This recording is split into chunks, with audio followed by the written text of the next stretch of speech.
जय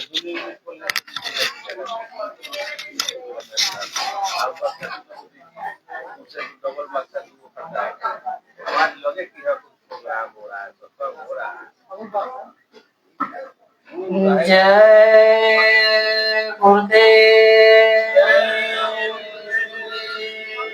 जय गुरुदेव, जय गुरुदेव। नाम किसका?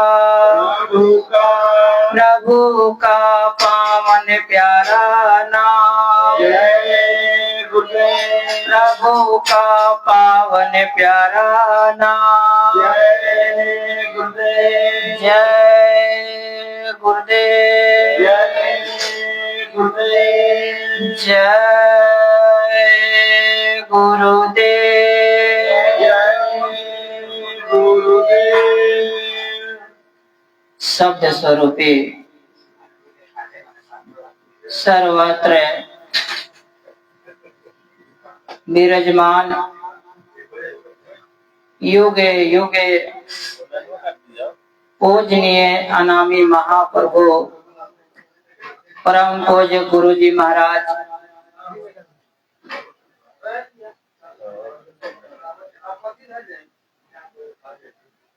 साथ ही श्रद्धा प्रेम के परमार्थी गुरु भाई बहन, बच्चे एवं बच्चियां, बड़े बुजुर्ग युवा साथीगण, प्यारे ग्रामवासी, छोटे छोटे बाल गोपाल,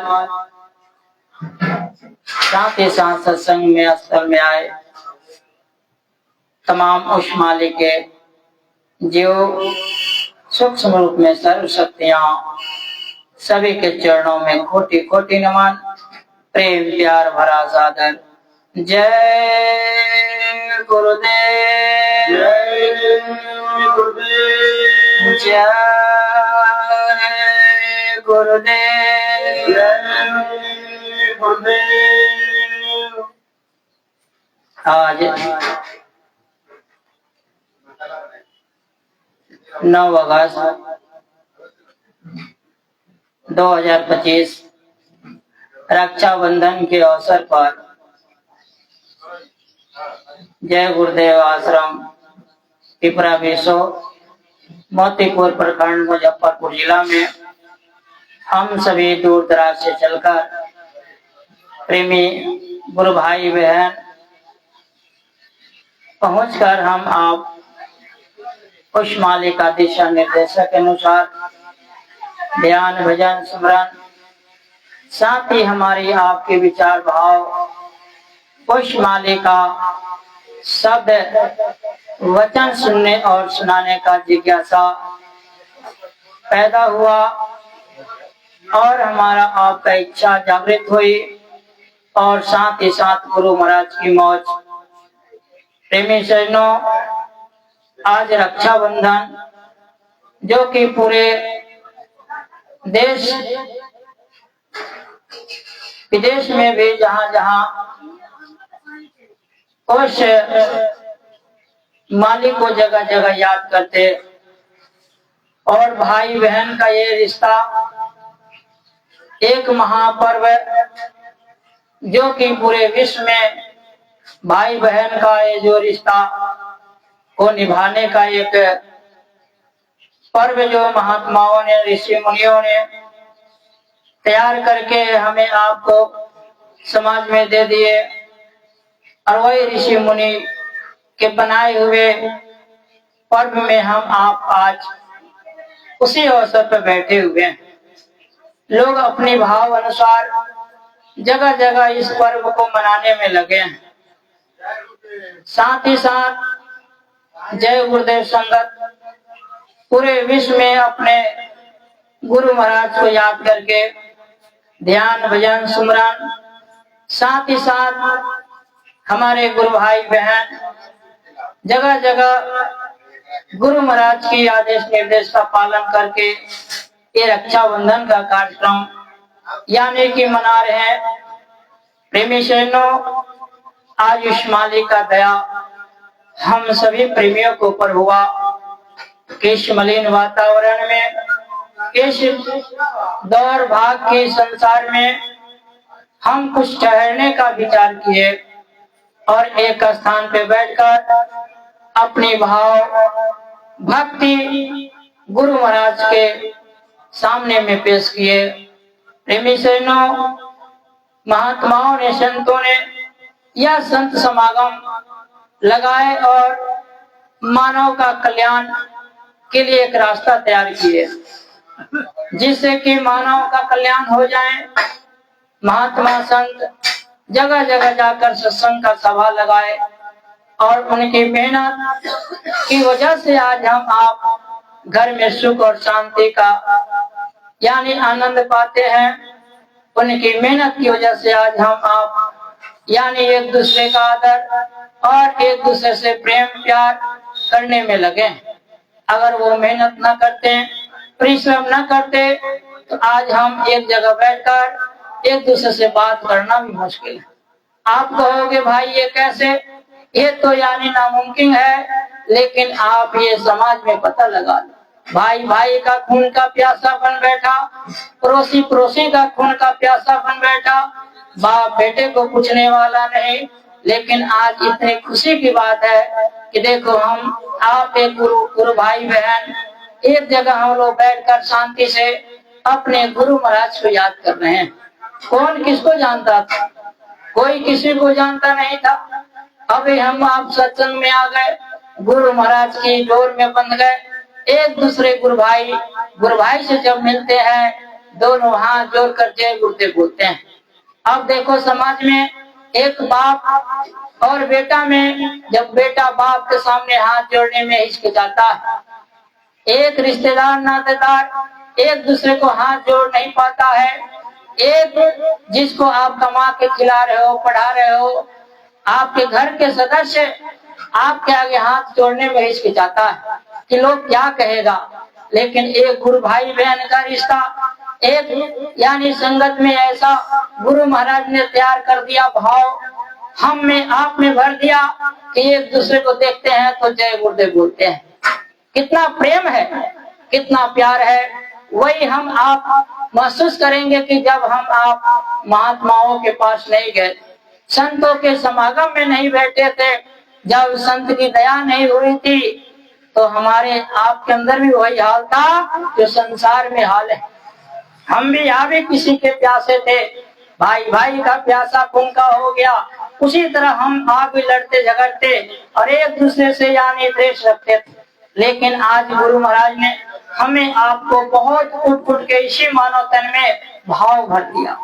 ऐ प्रेमी सज्जनों, आज हम आप बड़ी आशा लेकर के यहाँ पे आए कि हमें आपको कुछ गुरु महाराज का दिशा निर्देशन मिल जाए, कुछ हमारे भक्ति में यानी कि भक्ति करने का कुछ फॉर्मूला मिल जाए, कुछ हमारी आपकी घर गृहस्थी में कैसे हम यानी जिए, किस तरह का वातावरण मिल जाए कि जिससे हमारे घर में सुख और शांति हो जाए।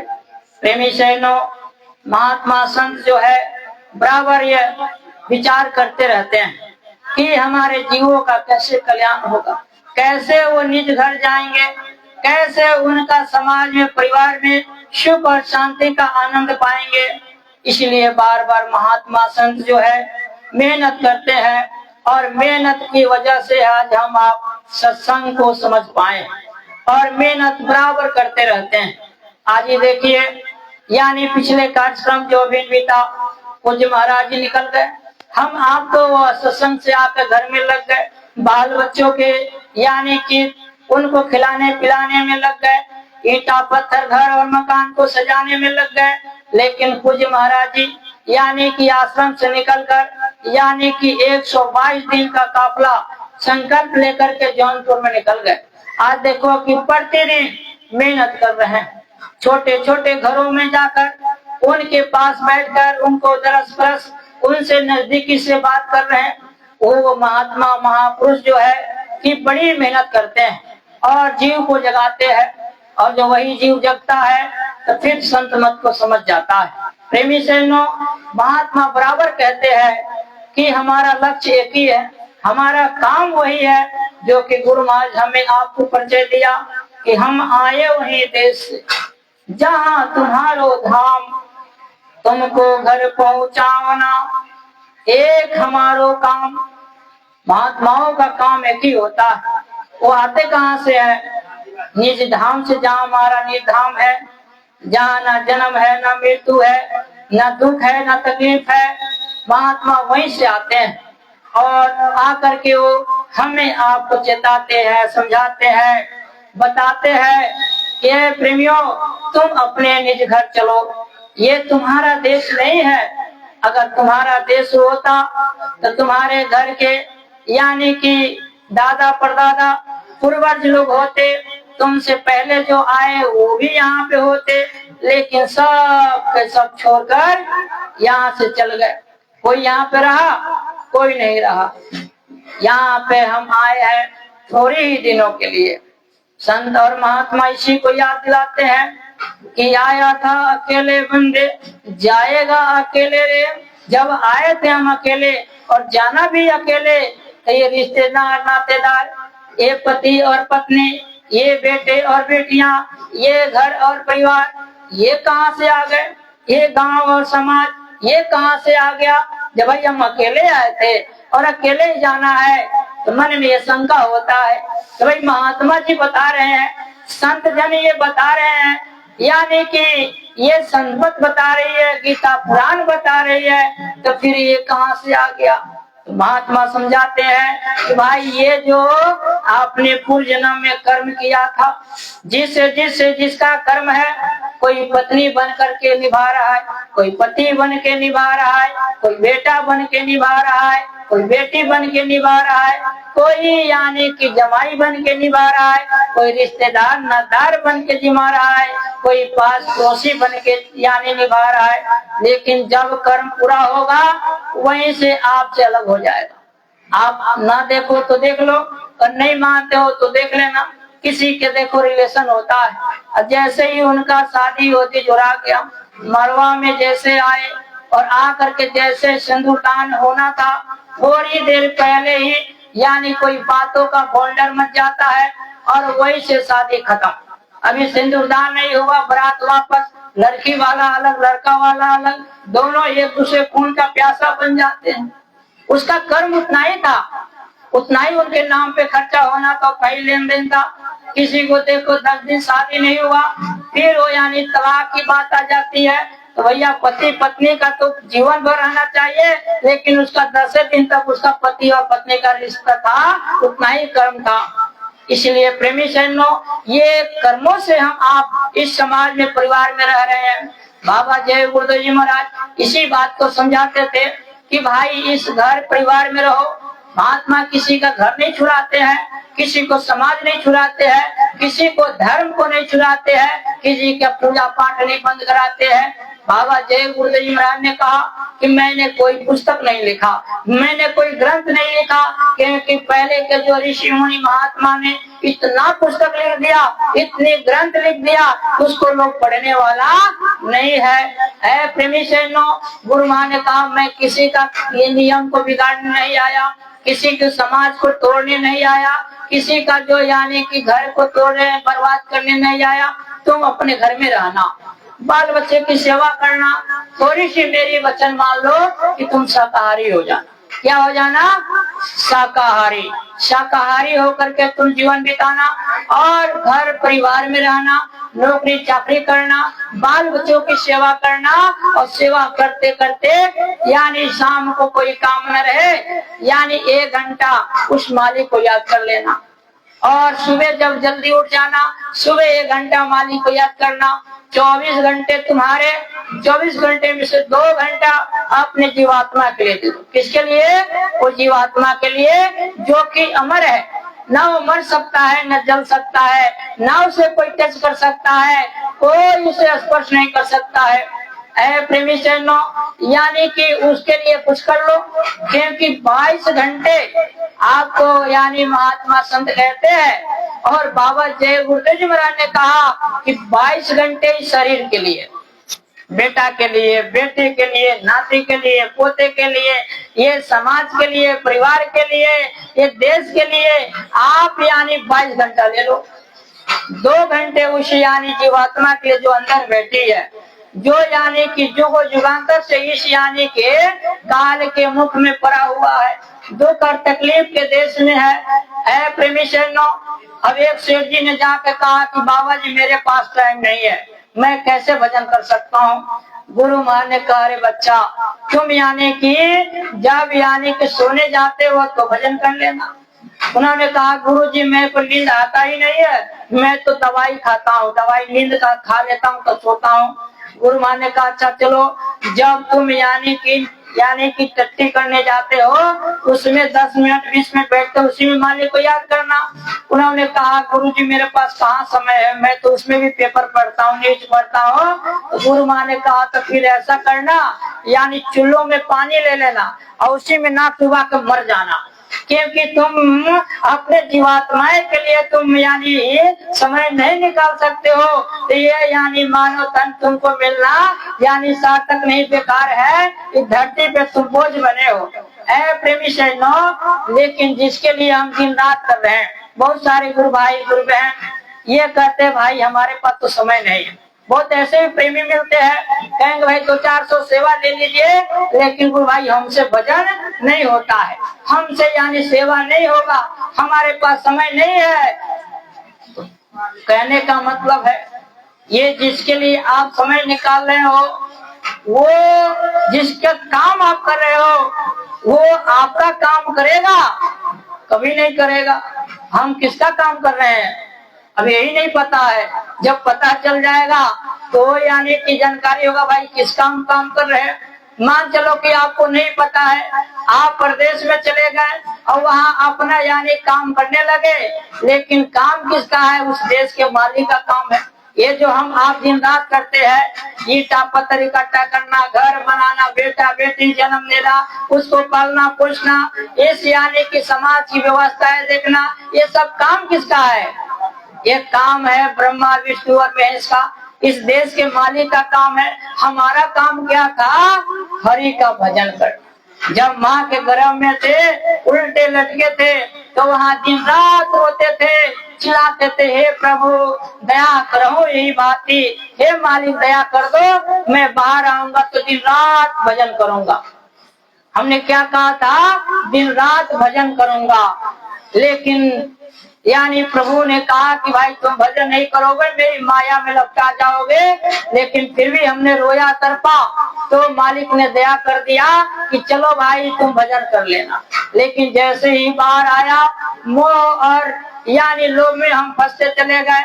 ये मेरी माँ है, ये मेरा पिता है, ये मेरा भाई है, ये मेरी बहन है। जैसे जैसे बड़ा हुआ, यानी गांव परिवार समाज को सबको मैंने मान लिया और शादी विवाह हो गए। हमने पत्नी को अपना मान लिया, सास ससुर को अपना मान लिया, फिर रिश्तेदार नातेदार को अपना मान लिया। इसी बीच में महात्मा जी यानी कहीं से यानी कि आए आपके गांव में संत समागम लगा दिए। अब महात्मा को देख के लोग तो हिचकिचाते हैं कि भाई महात्मा के आगे रंग है न, यानी कोई यानी लाल पीला कुछ नहीं, इनके अंदर में कोई चमक धमक नहीं, ढोल मजीरा नहीं। फिर भी यानी आपका मन कहा, वहाँ जाकर सत समागम बैठ गए। गांव के 2-4-10 प्रेमी आके बैठ गए। जब वहाँ बैठे महात्मा जी ने सुनाया कि ना कोई तेरा ना कोई मेरा, दुनिया रहने बसेरा, क्या लेकर तो जग में आया, क्या लेकर तो जग से जाएगा। नंगा आया नंगा ही जाएगा, क्या लेकर तो आया बंदे। जब महात्माओं ने संतों ने सुनाया कि ना कोई तेरा ना कोई, ये दुनिया रहने बसेरा। गांव वासियों यहाँ न तेरा है न मेरा है, ये रैन का बसेरा है।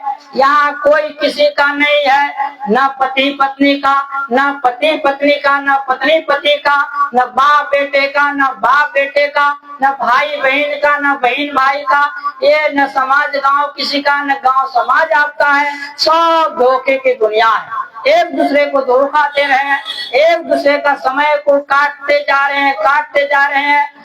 जब महात्मा जी ने सुनाया तो 2-4 प्रेमी उठ के खड़े हो गए, उनको बात लगा ही नहीं। आपको हमको बात नहीं लगा तो एक दिन समय था जब कोई कहता था भाई ना कोई तेरा ना कोई मेरा, दुनिया रैन बसेरा, तो मन में कहता था ये सबसे बेकार आदमी है, ये देखो हमारे घर को बर्बाद कर रहा है। यही समय था, हर आदमी अपने दिल पे हाथ रख के याद कीजिए कि एक दिन समय था जब आपके छोटे भाई के अगर कोई यानी डंडा मार देवे, कोई छोटे भाई को यानी थप्पड़ मार देता, अगर आपको पता चल जाता मेरे भाई को थप्पड़ मारा है, तो लाठी और यानी के मजबूत के साथ जाकर क्रोध में उससे झगड़ा करते, उसका झगड़ा करके लड़ाई करके यानी कि मुकाबला करते। लेकिन समय ऐसा आया कि वही भाई आपको पूछने वाला नहीं, और वही भाई आप पूछाते रहो, वो आपको बोलेगा नहीं, कर्म आपका खत्म हो गया, वो अपना रास्ता आप अपना रास्ता। तो प्रेमी सैनो यानी कि वो समझ में धीरे धीरे आता है। हमें आपको भी कोई कहता था कि ना कोई तेरा ना कोई मेरा, दुनिया रैन बसेरा, अरे ना भाई है तेरा, ना कोई तेरा है, ना बाप है, ना मतारी है, कोई किसी का नहीं है। तो हम उससे झगड़ा कर लेते थे, झगड़ा करते नहीं करते थे, अरे आप कैसे यानी कहते हो, देखो हमारे बिना हमारा पति तो खाना नहीं खाता है, हमारे बिना मेरा माँ तो खाना नहीं खाता है, जब हमको देखता है तभी वो खाता है, हमारे बिना छोटा भाई खाना नहीं खाता है, जब हम आएंगे तो खाना खाएगा साथ में। लेकिन धीरे धीरे धीरे धीरे उम्र बीतती जाती है और समझ में आते जाता है, जैसा जैसा उम्र बढ़ता है, जैसा जैसा ज्ञान भी अंदर में आता है, एक दिन ऐसा हो जाता है, इतने ज्ञान हो जाता है, लेकिन ये शरीर काम नहीं करता है, इतना बुद्धि हमारा काम करने लगता है कि उतना हमारा उम्र नहीं रहता है। सोचते हमने ऐसा अच्छा काम करके अब जीवन बिताते तो अच्छा था। हमारा आपका ये कभी काल यानी बहुत दुखी हो जाते हैं कि बहुत उम्र हमारा खेलने कूदने में चला गया, बहुत उम्र हमारा शराब पीने में चला गया, बहुत उम्र हमारा खाने पीने में चला गया, नाचने गाने में चला गया। काश पहले गुरु महाराज मिल जाते तो पहले मैं भजन कर लेता, इतना समय मेरा भजन में लग जाता। धीरे धीरे समझ में आता है। अब गांव वाले जब महात्मा जी का सत्संग सुने उठ के चल दिए। आखिर क्यों चल दिए? आप देखो यहाँ सत्संग हो रहा, यहाँ पे कोई बाहरी आदमी आके गांव वाला नहीं बैठेगा। कारण क्यों नहीं बैठेगा? क्योंकि में चमक धमक नहीं है। ये सत्य की कथा है, ये कोई दंत कथा नहीं है। दंत कथा कि जो श्रोता का मन कहे वही वक्ता कहे, उसी को दंत कथा कहते हैं। अब श्रोता नाचना चाहता है तो वक्ता नचाना चाहता है। भाई जैसा खाने वाला वैसे खिलाने वाला। लेकिन सत्य कथा ये होता है कि जो वाणी है वो सत्य बोला जाएगा। तो सत्य को सुनने का सबको हिम्मत हौसला नहीं रहता है, सबका कान की पावर नहीं है कि सत्य को सुन लेवे और उसको अंदर में घुस जावे। इसलिए प्रेमी सैनो जब महात्मा जी का सत्संग सुना तो उसे यानी कि लगा नहीं नहीं ये ऐसे बोल रहे हैं। विश्वास ही नहीं हुआ। कैसे नहीं विश्वास हुआ? अब विश्वास होगा भी तो कैसे? हमें आप पे विश्वास नहीं होता था, लेकिन विश्वास होगा कैसे? क्योंकि जब से जन्म हुआ है, जब से धरती पर आए हैं, तब से यानी कि यही सीखे हैं कि ये हमारा, ये हमारा, ये तुम्हारा, ये तुम्हारा। यानी घर वाले सब समाज वाले सिखा दिए कि गांव तुम्हारा, परिवार तुम्हारा, बेटा तुम्हारा, बेटी तुम्हारी, ये पत्नी भी तुम्हारी, पत्नी की माँ भी तुम्हारी, उनका रिश्तेदार भी तुम्हारा और उसके रिश्तेदार के रिश्तेदार तुम्हारा।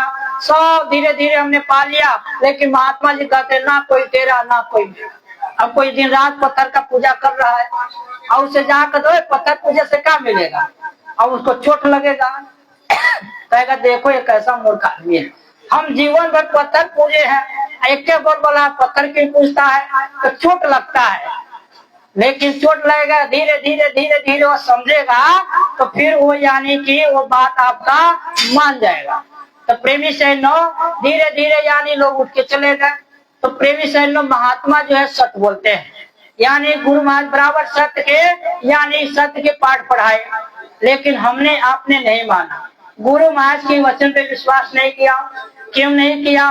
क्योंकि उन पे भरोसा नहीं था। भरोसा था वो था तो गुरु महाराज ने कहा कि बच्चा तुम शाकाहारी प्रचार कर लेना। गुरु महाराज कहे थे ना कि बच्चा शाकाहारी प्रचार हरदम करना और एक दूसरे को यानी कि शाकाहारी के बारे में बताना। रोज बैठकर सुबह शाम 1 घंटा, सुबह 1 घंटा, शाम को सुमरन ध्यान भजन करना। गुरु महाराज ने कहा कि नहीं कहा? आप लोग बोलिए। ये कोई कथा नहीं हो रहा है, कोई वक्ता नहीं है। हम लोग यानी एक प्रेमी है, गुरु महाराज की मौज में चलते हैं, जो जानते हो बोल देते हैं। तो गुरु महाराज ने कहा कि नहीं कहा? कहा। भाई हम आपकी मन की बातें नहीं करेंगे, क्योंकि यानी जो गुरु महाराज का वही बात बताया जाता है। तो गुरु महाराज ने क्या आदेश दिया कि 1 घंटा सुबह, 1 घंटा शाम को सुमरन ध्यान करना है। तो कितने लोग ध्यान भजन रोज करते हैं? कितने लोग करते हैं प्रतिदिन बिना नागा के?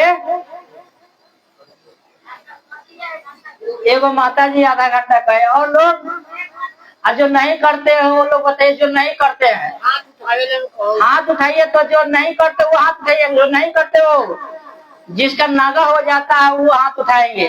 सब कोई करते हैं, सब कोई करते हैं। तो करने में भी नहीं हाथ उठा रहे, ना करने में भी नहीं। भाई ये तो अपना घर परिवार है, यहाँ बाहरी लोग नहीं है। हम जय गुरुदेव समाज के लोग हैं, इसमें शर्म की बात नहीं है। यानी कि प्रतिदिन ध्यान भजन आपको करना है। अगर नहीं करेंगे तो फिर क्या होगा? फिर आप रोना रोगे और रोना रो। देखो हम जय गुरुदेव हैं, हम सेवा भी देते हैं, आश्रम भी जाते हैं। देखो घर में बीमारी हो गया है, देखो घर में कलह हो रहा है, झगड़ा हो रहा है, और पास पड़ोसी वाले ताने मारेंगे। तो भाई पास पड़ोसी क्यों ताने मारे?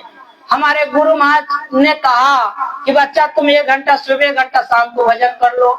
अब भजन करोगे तो क्या लाभ मिलेगा? तो गुरु महाराज ने ये भी कहा। बहुत लोग कहते भजन करने से कथी मिलता है?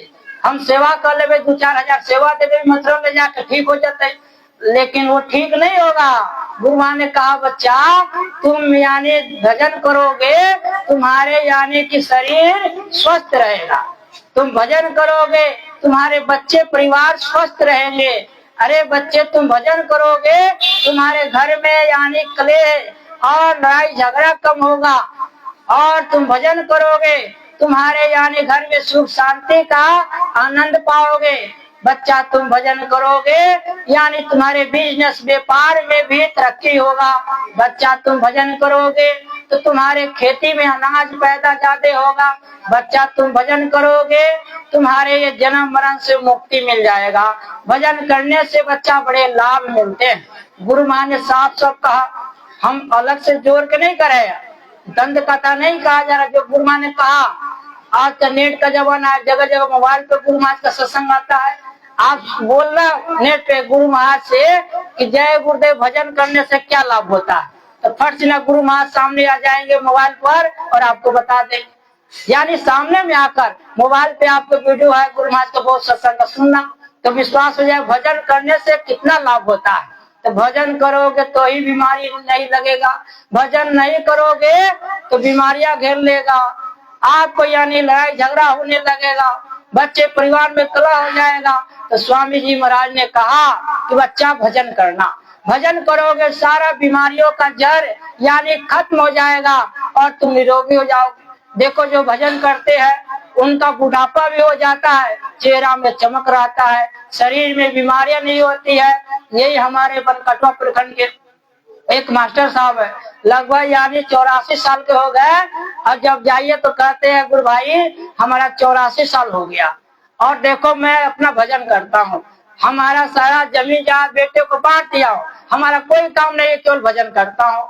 और देखो मैं अपना यानी अपने हाथ से कपड़ा भी धो लेता हूँ, अपने हाथ से यानी कि सारा काम करता हूँ, अपना थाली खुद धो लेता हूँ, बेटा पतों से कोई सेवा नहीं कराता हूँ। गुरु महाराज ने हमें बहुत दया किया है।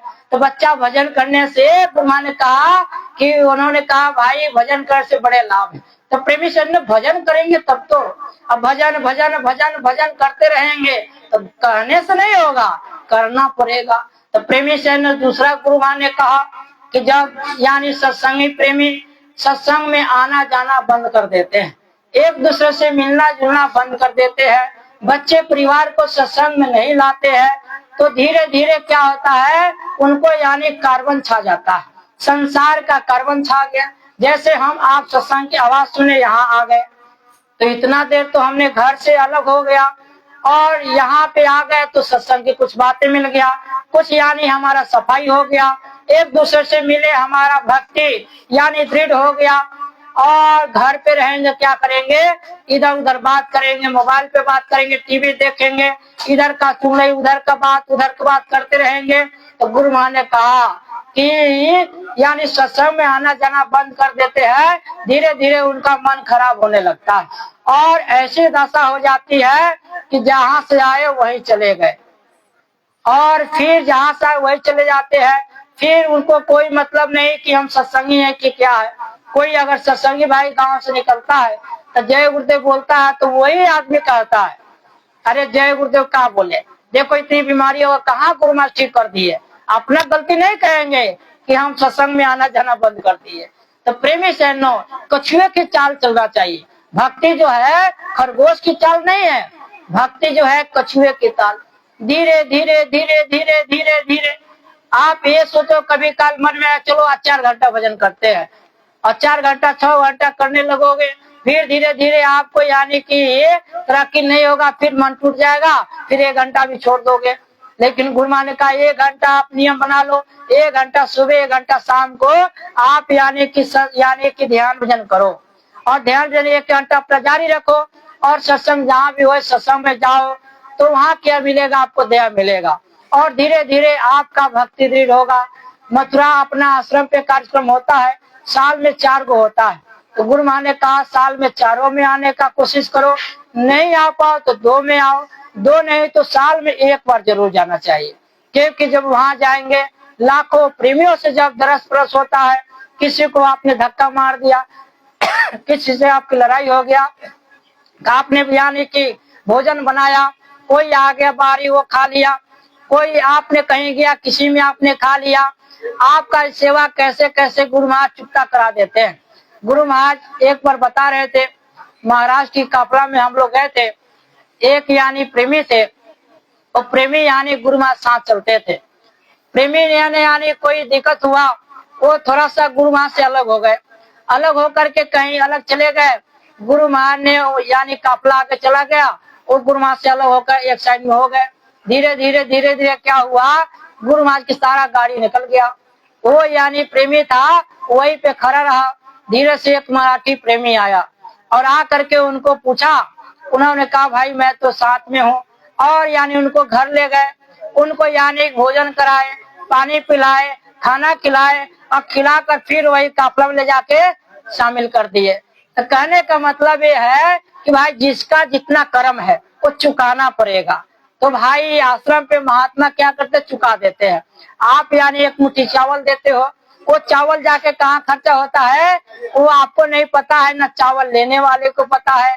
तो इसीलिए सेवा से यानी जुड़े रहेंगे, सत्संग से जुड़े रहेंगे तो हमारा मन बुद्धि विवेक और हमारा यानी के कर्म की सफाई होते रहेगा, भक्ति में प्रेम विश्वास बना रहेगा।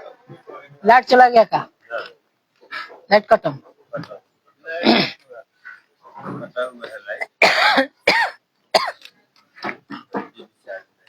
बैटरी भी चार्जना है। सुनाई दे रहा उधर में, सुनाई दे रहा उधर, थोड़ा और आगे आ जाइए, आगे बहुत जगह है। ठीक है सुनाई। तो प्रेमी सैनो कहने का मतलब है कि सेवा में बराबर लगे रहना चाहिए। एक बार एक महात्मा जी थे और महात्मा जी बराबर सत्संग वहाँ पे किया करते थे और वहाँ सत्संग होता था। वहाँ पर एक प्रेमी जो थे बहुत बड़े सेठ थे, वहाँ सत्संग बराबर आते थे और सत्संग में सेवा करते थे और सेवा करके फिर घर चले जाते थे। उनके बाल बच्चे परिवार भी आता रहता था। एक बार की बात है कि भंडारा बन रहा था और गुरुजी सत्संग सुना रहे थे और सत्संग चल रहा था इसी तरह। और उधर से भालू वाला जो है, भालू चराते हुए आया उधर से। तो भालू वाले को बड़ा भूख लग गया, यानी भूख लगा था। उन्होंने वहां खड़ा रहा। जब प्रसादी बटने लगा तो कहा भाई पहले हमको दे दीजिए, क्योंकि हमको जंगल उधर पार करके गांव में जाना है, लेट हो जाएगा। तो भंडारी जो था, भंडारा बांट रहा था, उन्होंने यानी उनको बुरा भला कह दिया। जब बुरा भला कह दिया तो यानी वो बेचारा चुप रह गया, बोला नहीं, जवाब नहीं दिया। जवाब नहीं दिया और जो प्रसाद बांटा कुछ गिर गया, उसी को उठा करके महात्मा जी को प्रणाम कर लिया और आपस में बांट करके वही खा के चला गया। समय बीतते गया और समय बीतने के बाद में एक दिन यानी कि ऐसा समय आया कि महात्मा जी फिर सत्संग दे रहे थे। फिर वही यानी एक भालू वाला आया, भालू वाला वहीं खड़ा हो गया। अब यानी सत्संग चल रहा था और एक यानी उनके साथ में प्रेमी बैठे हुए थे। उन्होंने सत्संग बंद कर दिया गुरुजी ने। तो उन्होंने कहा भाई गुरुजी क्या सत्संग बंद कर दिए? तो बोले कि देखो उसको पहचानो। भालू को बोले पहचानो। वो बोला कि सरकार हम क्या पहचान, हम नहीं जानते हैं। तो उन्होंने कहा अरे देखो सही से, यही तुम्हारा बाप, यही तुम्हारा पिता है। उन्होंने कहा गुरुजी हमारे पिताजी तो बराबर सेवा में रहते थे, सत्संग में रोज आते थे, सेवा भी करते थे, तो मेरा पिताजी भालू कैसे बन सकते हैं?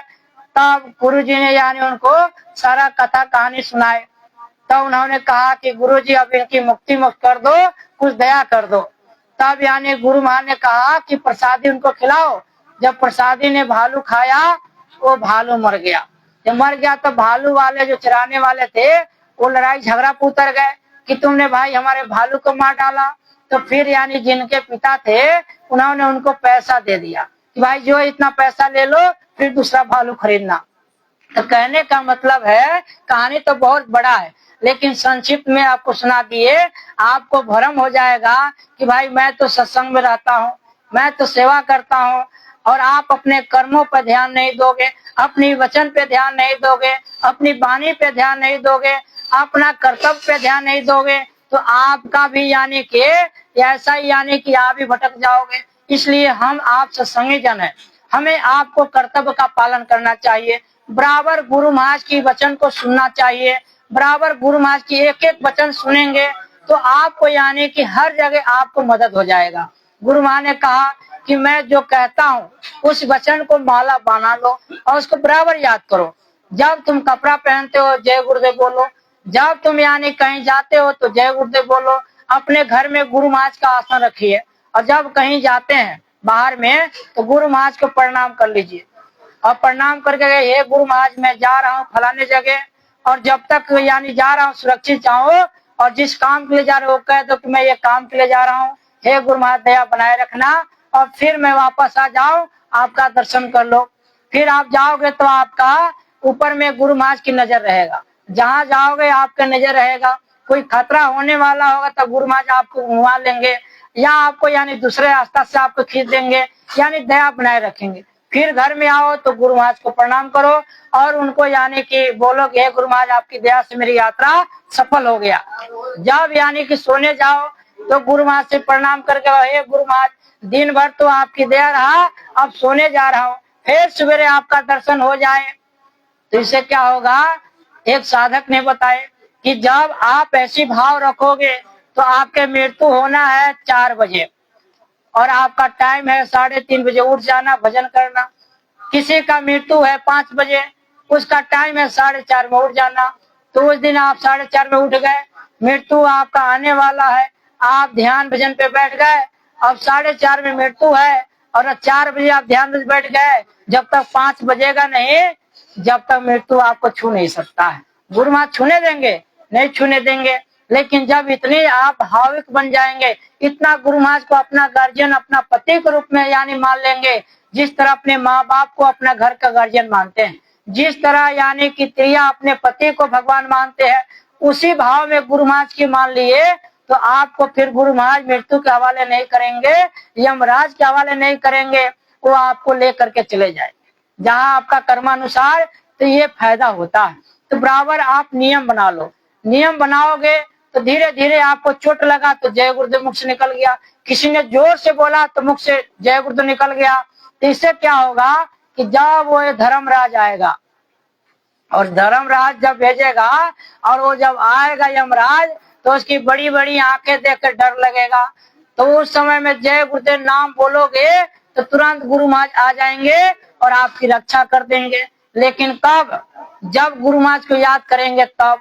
बहुत सारे प्रेमी ये भी काम करते हैं कि गुरु महाराज का ध्यान भजन भी कर लिया, छठ पूजा आया तो छठो कर लिया, कोई आया तो अभी सावन में ले जाएगा जल भी चढ़ा दिया होगा और जल भी चढ़ा देता होगा।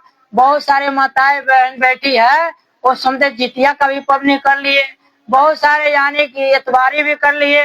तो इससे आपको लाभ क्या मिलेगा और हानि क्या मिलेगा?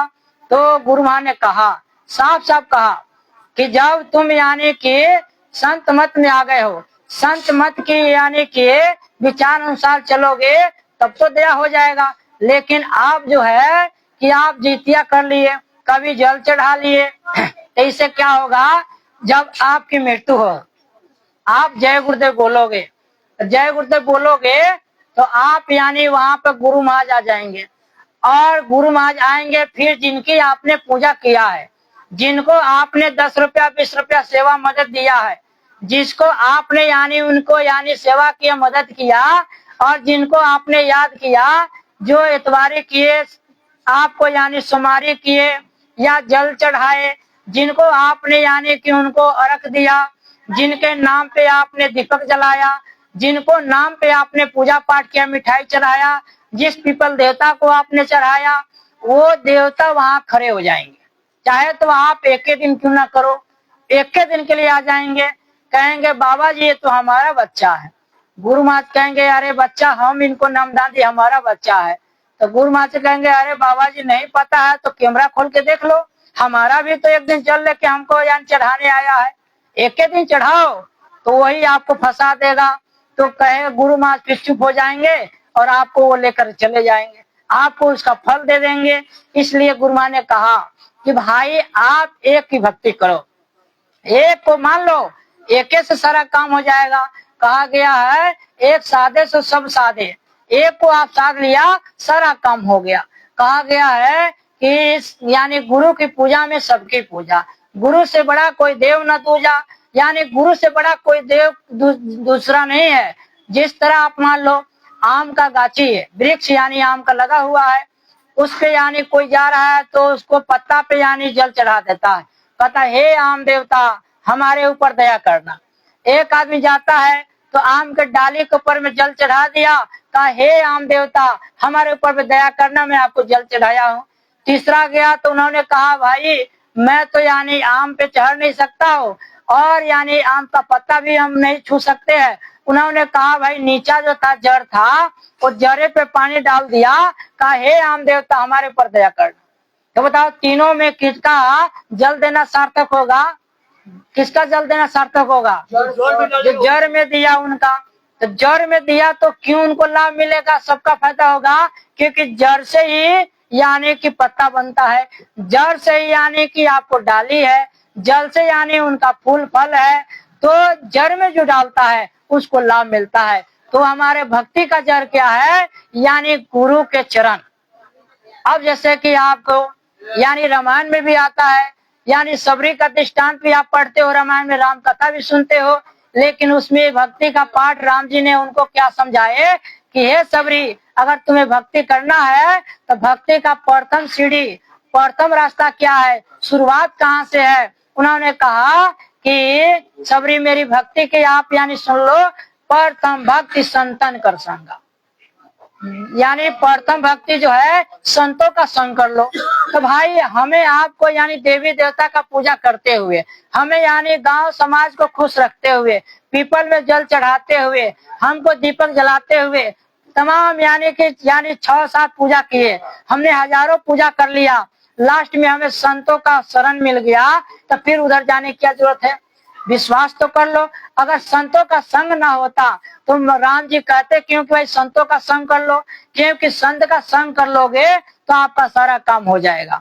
इसलिए प्रेमी से नो यानी संतों का संग ही बहुत यानी लाभदायक है। एक बार की बात है, एक महात्मा जी सत्संग जगह जगह काफला में सुना रहे थे, उनका काफला चल रहा था। और काफला में जगह जगह सुनाते थे। उस समय में गाड़ी घोड़ा का जमाना नहीं था, कोई यानी आपका इतना माइक फाइक की व्यवस्था नहीं था। ऐसे ही सत्संग सुनाते थे, आज इस गांव, कल उस गांव, परसों उस गांव। तो गुरु महाराज ने सुनाया कुछ समय में महात्मा जी क्या करते, छाता ले लेते, बड़ा वाला छाता जो है वही एक आदमी छाता लगा दिया और वही महात्मा नीचे बैठ गए और यानी धूप में वो छाए में बैठे हैं और सब लोग को बैठा के सत्संग सुना रहे हैं। तो समय सत्संग चलता था, महात्मा जी एक जगह सत्संग सुना रहे थे। उसी गांव में एक सेठ जी रहता था। वो सेठ जी जो है कि कभी भगवान को नहीं मानता था, कोई भगवान को नहीं मानता था। वो क्या मानता था तो कहा गया है 3 यानी कि देवता को मानता था और 3 देवता का भगत था। तो प्रथम भगत प्रभु के भगत, दूसरा भक्ति जो भगत है माया का, पैसे का भक्ति, और तीसरा भगत त्रिया भक्ति। वो 3 तरह का भक्ति वो करता था। तो उनका भक्ति क्या था, न भगवान का भगत था, न वो कोई धन दौलत का भगत था, वो त्रिया यानी अपनी पत्नी का भगत था। पत्नी जो कहे वही करता था। पत्नी कहे कि किसी गर्दन काट दो तो गर्दन काट देता था, पत्नी कहे उसको लूट लो, लूट लेता था। एक दिन ऐसा समय आया, वो जिंदगी भर कमा कमा खिलाया था। एक दिन उन्होंने यानी गया अपने यानी कमाने के लिए प्रदेश गया, वहाँ कमाई नहीं हुआ। जब कमाई नहीं हुआ तो फिर लौट के वापस आया। आ करके यानी कि जैसे खाली आया तो पत्नी ने देखा बैग तो खाली है, उदास मुंह है, फटा हुआ कपड़ा है। तो पत्नी ने कहा, अरे दुष्ट कहीं का, इतना दिन तुम गए, घर का हमारा जितना जेवर था सब हमने बेच के किराए के लिए दे दिया, तुमने कमाया नहीं। तुरंत यानी कि उन्होंने झाड़ू उठाया, माँ ने दौड़ा उसको। अब दौड़ा तो बेचारा आया और जाके कहीं चौराहे पे बैठ करके यानी शांति में और दुखी अपना सोचने लगा, देखो इसी पत्नी के लिए मैंने क्या क्या नहीं किया। अपने बाप मतारी से झगड़ा कर लिया, अपने बहन से झगड़ा कर लिया, अपने भाई भाई से झगड़ा कर लिया, भाई भतीजा से झगड़ा कर लिया, सबसे झगड़ा कर लिया। अब देखो यही मेरे को सबसे अलग कर दिया, आज झाड़ू लेके मारने दौड़ गया। अब वो सोच रहा था क्या करे क्या ना करे। एक महात्मा जी उधर से यानी सत्संग सुना रहे थे और सत्संग सुना के आ ही रहे थे। तो उन्होंने कहा, भाई हमारे गुरु जी आए हैं, चलो सत्संग होगा वहां बैठना। वो प्रचार करते छोटे महात्मा जी, बड़े महात्मा है बड़े गुरु जी का, वो छोटा गुरु जी प्रचार कर रहे थे। पहले जो साधु महात्मा चलते थे तो उनका चेला भी साधु महात्मा की तरह उसी भेष में रहते थे, यानी कि जैसा गुरु जी उस तरह चेला भी उसी भेष में। तो महात्मा जी आए, उनको कहे गुरु जी हमारा यहाँ सत्संग करेगा, आप इसमें चलिएगा। उन्होंने कहा, भाई गुरु जी कहाँ है, हमें चलो मिलाओ। उनको लेके गुरु से मिलाने चले गए। जाके गुरु जी से वो रोना रोया। तो गुरु जी ने देखा और देख के उनको यानी देखते ही सारा बात बता दिया, क्योंकि संत तिलकारदर्शी होते हैं और वो भूत भविष्य सब जानते हैं और उनके सामने जब खड़े हो जाओगे तो सब आपको बता देगा।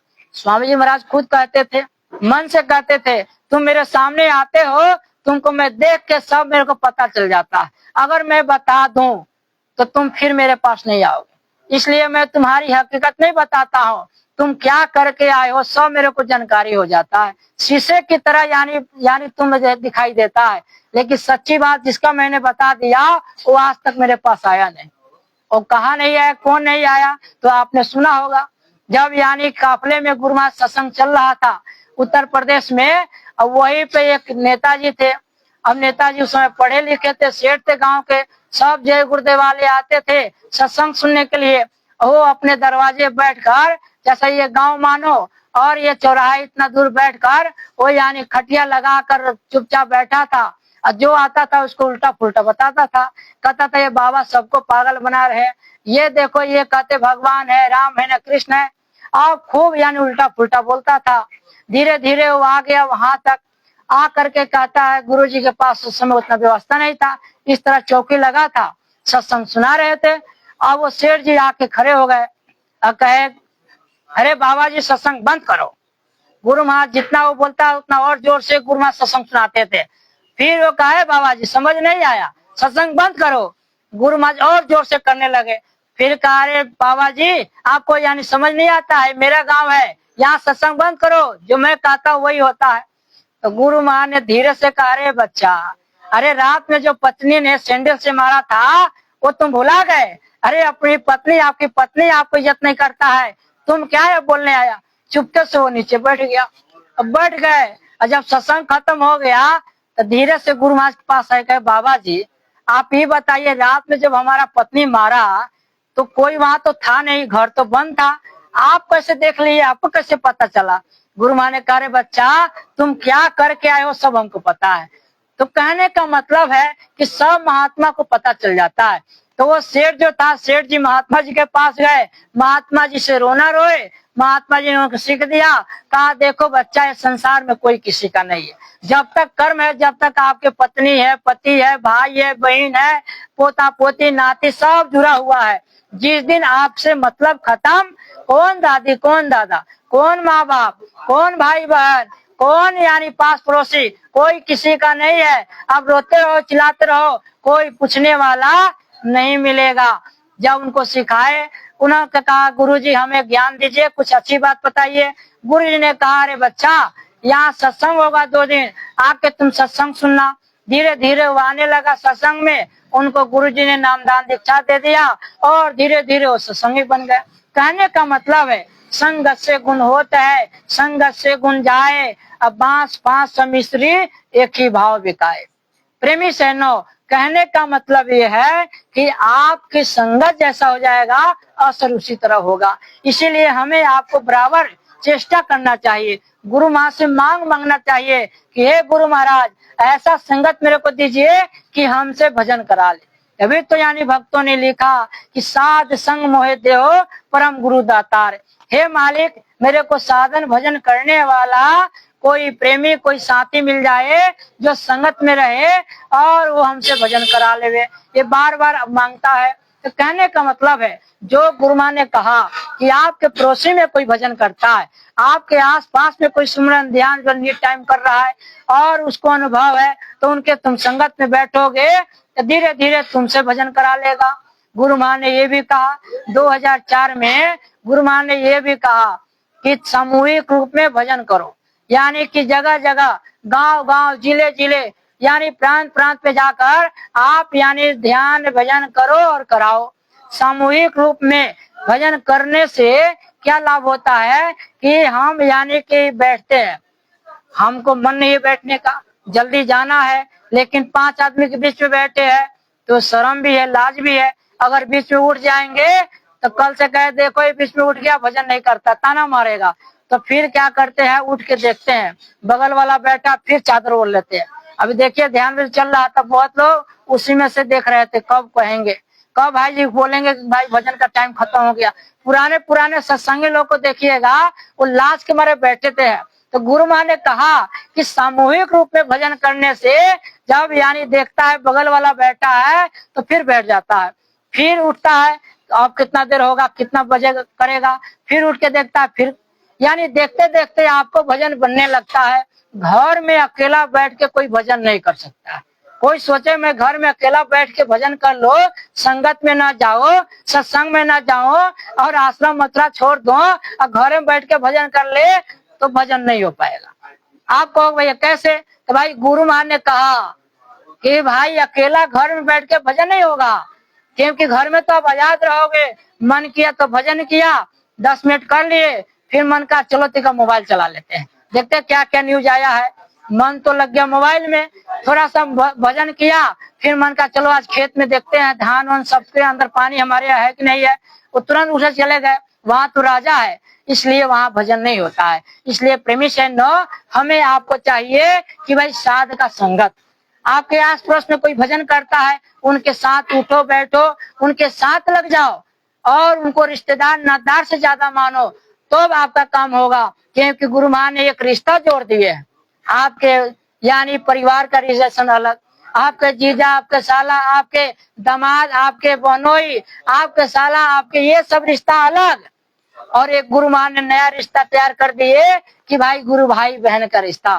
तो इसको इतना रिश्ता बना लीजिए कि भाई आपका प्रेम हो जाए और एक दूसरे से लगा हो। जब भी बात करो तो संसारी बात मत करो, संसारी किसी गुरु भाई से बात करो या आप कहीं बात करते हो तो संसारी तो अपने रिश्तेदार से बात करो। अब जब सत्संगी से बात करो तो परमार्थी बात करो कि भाई आज भजन हुआ कि नहीं हुआ। स्वामी महाराज ने साफ साफ कहा जब एक दूसरे गुरु भाई बहन मिलो तो एक दूसरे से परमार्थी बात करो। परमार्थी का बात क्या है कि भाई आप जब मिलते हो तो उनसे ये कहो भैया भजन कैसे होगा, आप भजन करते हो, अरे कैसे से हम भजन करें, कैसे हम सत्संग में जाए, देखो हमारे घर में ऐसा भजन नहीं हो पाता है। तो केवल परमार्थी बात करो, सत्संग की बात करो। अरे भाई गुरु माँ ने क्या कहा वो कुछ बताया जाए, कुछ सुनाओ, कुछ समझो, तो इससे क्या होगा, रास्ता आपका यानी प्रेम का यानी तैयार हो जाएगा और गुरु बहन गुरु भाई में प्रेम लगा हो जाएगा। लेकिन आज धीरे धीरे यानी पुराने गुरु भाई लोग यानी कि चलते जा रहे हैं, आज यानी संगतों में प्रेम कम होते जा रहा है। नहीं तो पहले के समय में एक गुरु भाई को मिलता था, ऐसा लगता था कि रिश्तेदार नादार मिले, लोग देख के चकित होते थे। हम लोग छोटे छोटे थे उसमें देखते थे कि जब गुरु भाई मिलते थे तो रोने लगते थे, ऐसा कि भाई एक बाप और बेटा का यानी है, एक भाई भाई का प्रेम है। तो ऐसा भाव पैदा होना चाहिए, क्योंकि गुरु माँ ने कहा कि जब कोई गुरु भाई आपके घर पे जाता है ये समझो कि मैं खुद चल के आया हूँ, ये भाव रखो। क्योंकि गुरु भाई के अंदर में गुरु महाराज, संगत में गुरु व गुरु में संगत। इसलिए प्रेमी सैन्यो हमें आपको यानी के भाव पैदा करना पड़ेगा। जब भाव पैदा करेंगे तभी हमारा आपका काम होगा। अगर भाव पैदा नहीं करेंगे तो सप्ताह में 2 दिन करे, 2 दिन नहीं करे तो भाई 1 दिन करे। अपने घर मांचल गांव में आप अकेले हो, आपके गांव में कोई गुरु भाई बहन नहीं है, तो आप अपने घर में बैठ जाओ, नियम बना लो कि भाई आज गुरुवार है, आज हम अकेले यहाँ पे भजन करेंगे। अपने बच्चे परिवार को बैठाइए और बैठा के भाई कहिए चलो भाई हम भजन करते हैं, 1-2 प्रार्थना गा लीजिए, अपने घर को ही अपना संगत बना लीजिए। ये समझिए हमारा ये 5 परिवार है, यही मेरा गुरु भाई बहन है, यही मेरा संगत है। और जिनके गांव में संगत है तो उनको चाहिए भाई आज इनके घर कल उनके घर, तो इससे क्या होगा, आपकी यानी संगठन यानी के मजबूत हो जाएगा और गुरु महाराज का आदेश का पालन होगा। जब आदेश का पालन होगा तो आपको दया मिलेगा और आपकी बीमारियां कटेगा और आपके घर पे भजन होगा तो आपके घर में भी कलेश दुख तकलीफ खत्म हो जाएगी। इसलिए आप यानी कि ये विचार कर लो।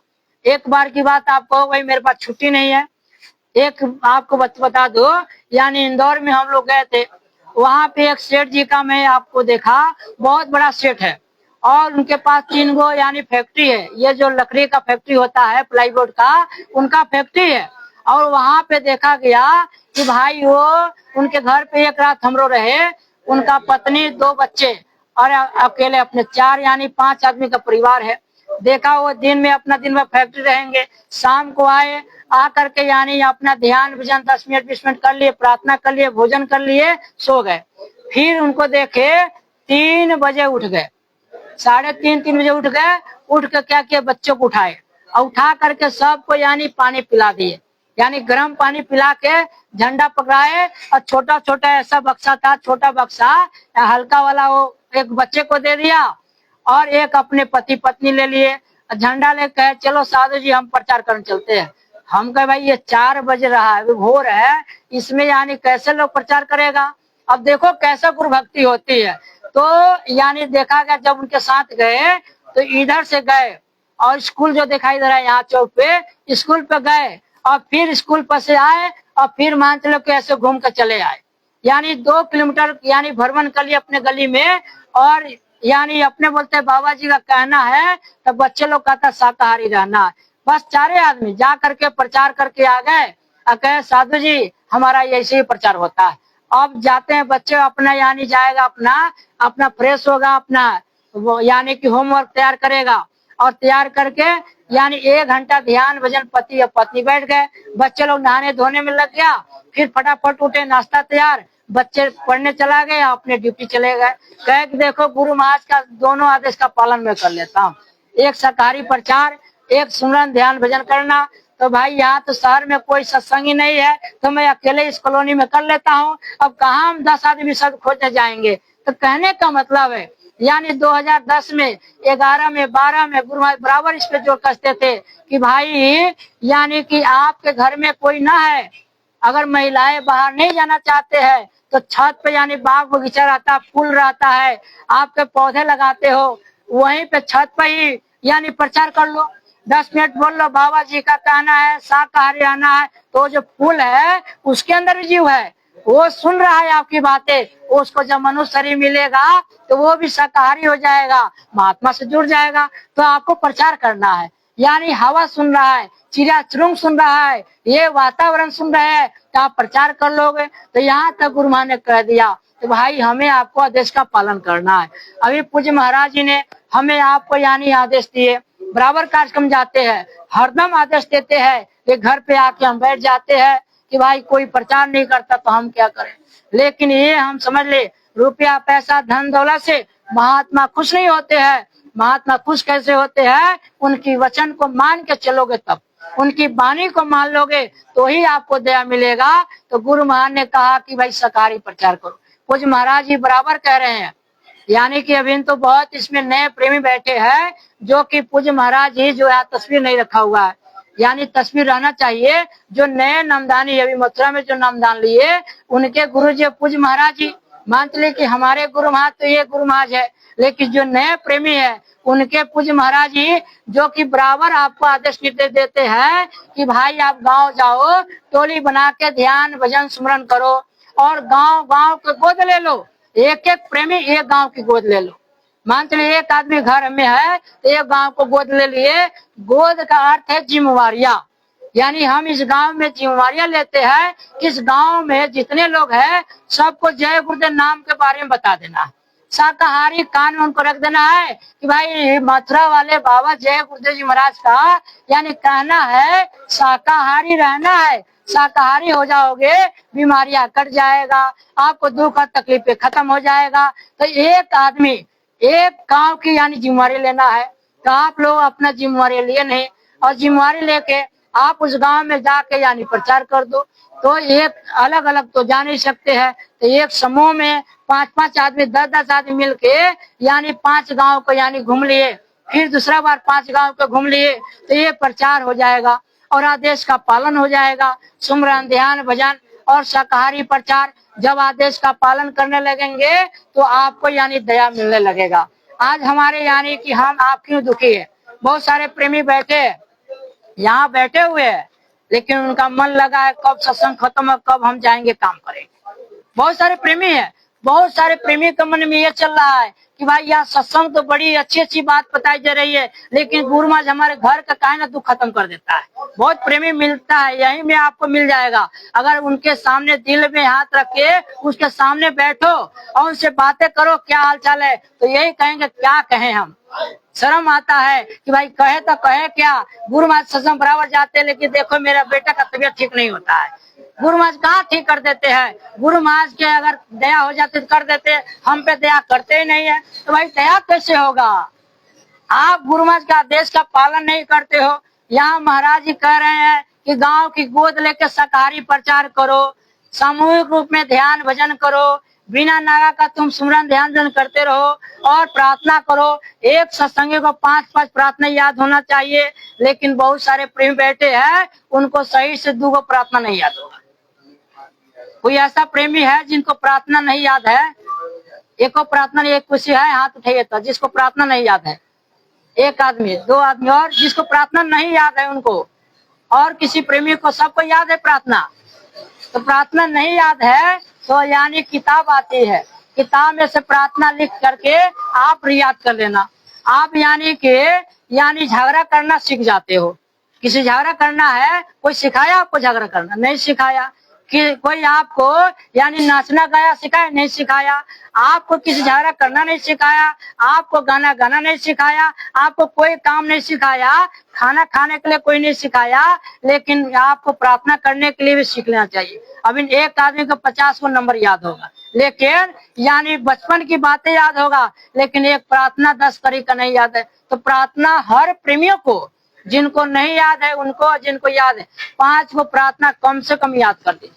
वैसे तो जितना याद कर लो, इससे लाभ क्या मिलेगा हम आपको बता दे। हम सत्संगी बहुत दिन से है, हमारा 25 साल 20 साल 30 साल हो जाए, हम नामदान ले लिए, सत्संग में आ रहे जा रहे हैं, खूब खीर पूरी खा रहे हैं, 2500 सेवा दे रहे हैं, तो उसका लाभ तो मिलेगा, उतना ही लाभ मिलेगा। लेकिन गुरुआ ने कहा कि जब आफत की घड़ी आएगा, मान चलो आपके घर में बच्चे बीमार हो गए, तकलीफ हो गया, कोई काम नहीं आ रहा है, मुसीबत आपको घेर लिया, तो उस समय आप क्या करोगे?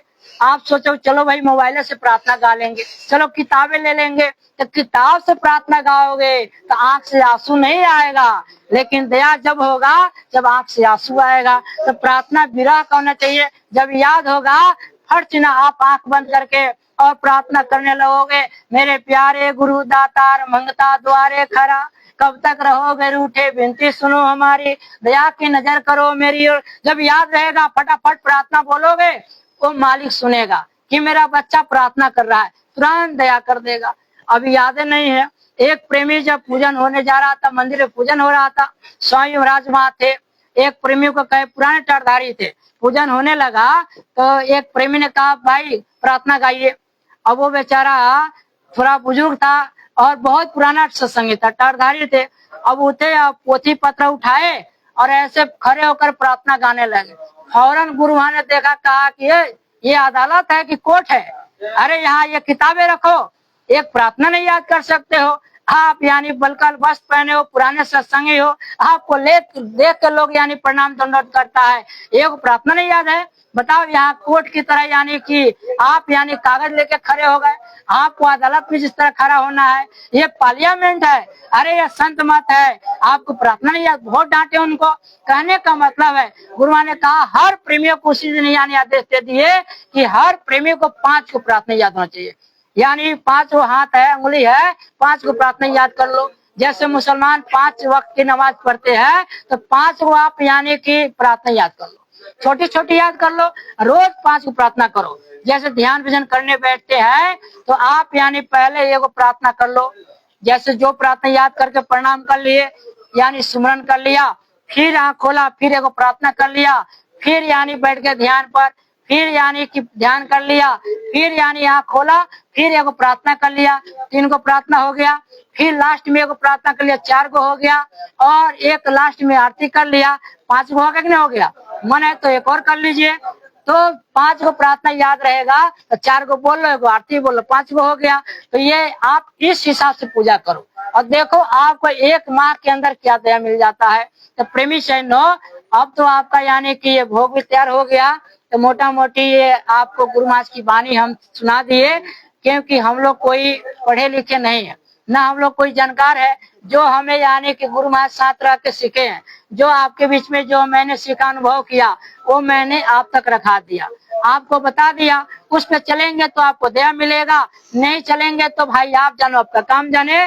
तो 5 को प्रार्थना याद कर लीजिए। आज ये रक्षाबंधन है, रक्षाबंधन है भाई और बहन का ये यानी रिश्ता को यानी महापर्व, एक त्योहार बनाया गया है जिसमें हम आप यहाँ बैठे हैं।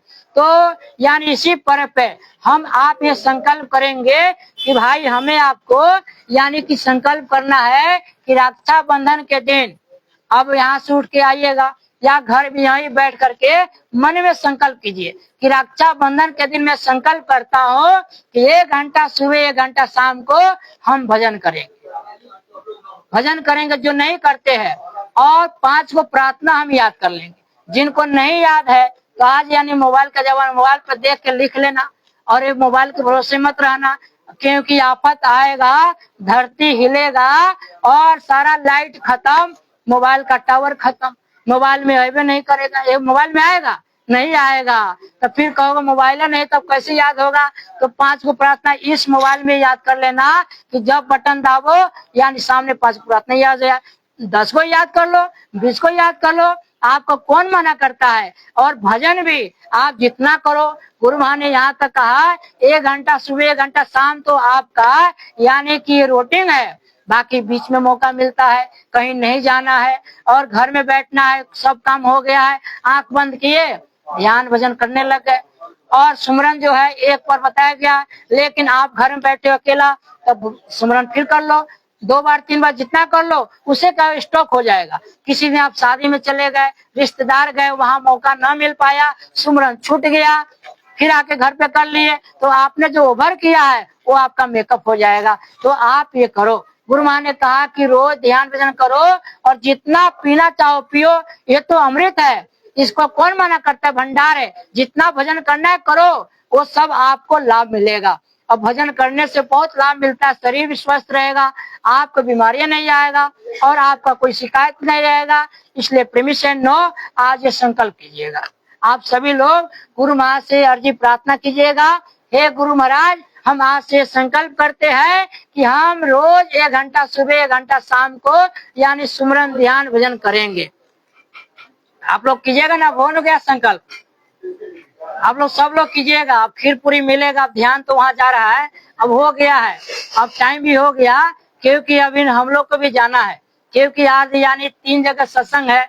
अभी यानी कि अपने राघोपुर में था, 8 बजे से यानी कि 11 बजे तक सत्संग चला है, क्योंकि वहाँ यानी मॉर्निंग चल गया। अब यहाँ हो गया, अब यहाँ से जाएंगे तो शाम को कोटवा में है, वहाँ भी सत्संग चलेगा, क्योंकि वहाँ भी फोन आया था। तो हम लोग 5 बजे तक 6 बजे तक पहुँच जाएंगे। तो आज 3 जगह सत्संग है, तो आज ये संकल्प कर लीजिए। आज तो खीर पूरी खूब मिल रहा है, हर जगह खीर पूरी चलेगा, घर में भी तरुआ बुहर चलेगा। लेकिन थोड़ी सी बात ध्यान दीजिए कि आप लोग आज संकल्प कर लीजिए। तो कितने लोग संकल्प करते हैं? जिनको प्रार्थना नहीं याद है, आज से 5 को प्रार्थना याद कर लेना। जिनको नहीं है तो यहाँ किताब रखा हुआ आश्रम पे, उसमें लिख लेना, चाहे फोटो खींच के घर पे लिख लेना। 5 को प्रार्थना अगला पूर्णिमा तक याद होना चाहिए। नहीं तो आप खीर पूरी खाते रहो और कथा सुनते रहो, राम नाम सुनते रहो, सीता की कहानी राम की कहानी सुनो और ताली बजाओ और चटनी खाते रहो, जिंदगी कट जाएगा। फिर जय गुरुदेव के जय गुरुदेव रह जाएंगे, लेकिन आपका कल्याण नहीं होगा। कल्याण तो जब होगा जब भजन करेंगे। अब लाखों सत्संग में जाओ, लाखों मथुरा चले जाओ, काशी बनारस चले जाओ, लाभ तो जब मिलेगा जब भजन करेंगे। भजन नहीं करेंगे तो सब मिथ्या है।